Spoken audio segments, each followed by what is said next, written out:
मुख्यमंत्री योगी आदित्यनाथ ने मंगलवार को विधानसभा में नेता प्रतिपक्ष अखिलेश यादव पर जोरदार हमले किए। इस दौरान सीएम योगी ने अखिलेश के गोबर वाले बयान की याद दिलाते हुए कहा कि नेता प्रतिपक्ष को गोबर में बदबू आती है। कैसी विडंबना है, गाय के गोबर को लक्ष्मी का स्वरूप माना होता तो ऐसा नहीं कहते। हो सकता है कि वह पूजा ना करते हों, चाचा शिवपाल जी से ही कुछ सीखा होता। इस पर अखिलेश ने कहा कि जानते हैं घरों में गोवर्धन की पूजा होती है। सीएम ने कहा इसका मतलब चाचा का असर आया है। मुख्यमंत्री योगी आदित्यनाथ ने कहा कि नेता प्रतिपक्ष अखिलेश यादव विकास की बातें करते हैं लेकिन उन्हें गोबर से बदबू आती है। फिर कहा कि आप चाचा शिवपाल से कुछ सीख लेते होते तो ऐसा ना कहते। हमारे यहाँ तो गाय का गोबर पवित्र माना गया है। कई बार घरों में जब पूजा होती है तो वहाँ भगवान की मूर्ति नहीं होती, सिर्फ गोबर की पूजा की जाती है। गाय के गोबर को लक्ष्मी का प्रतीक माना गया है। मुख्यमंत्री योगी आदित्यनाथ ने कहा कि अब तो गोबर से अगरबत्ती भी बन रही है।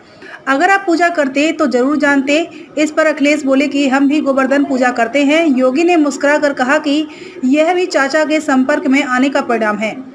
अखिलेश बोले गोबर को उतना मैं नहीं जानता जितना नेता सदन जानते हैं। अब गोबर पर रिसर्च करूंगा। गौरतलब है कि बजट पर चर्चा में भाग लेते हुए अखिलेश ने योगी से कहा था कि आपने गोबर देखा है, उसे ही लागू कर रहे हैं। भाषण में दिखा भैंस के दूध का असर। अखिलेश यादव पर हमला जारी रखते हुए सीएम योगी आदित्यनाथ ने कहा कि आपने गौ माता की सेवा की होती तो गोबर का महत्व तो समझते। फिर बोले कि नेता प्रतिपक्ष के भाषण में भैंस के दूध का ज्यादा असर दिखा। भैंस के दूध में वसा ज्यादा होती है। फिर कटाक्ष किया कि कहावत भी है, जिसकी लाठी उसकी भैंस। इत्र वाले मित्र खिला रहे थे गुल। सीएम योगी ने सपा से जुड़े इत्र कारोबारी को लेकर भी तंज कसा, यह कहते हुए कि इत्र वाले मित्र बहुत गुल खिला रहे थे, लेकिन हमने कन्नौज के इत्र उद्योग को एक जिला एक उत्पाद योजना से जोड़ा है। पिछले 5 वर्षों में कन्नौज में 55 नई इकाइयां स्थापित हुई हैं। कन्नौज के बावजूद उत्तर प्रदेश ने $2.7 मिलियन का इत्र निर्यात किया। कन्नौज के परफ्यूम पार्क और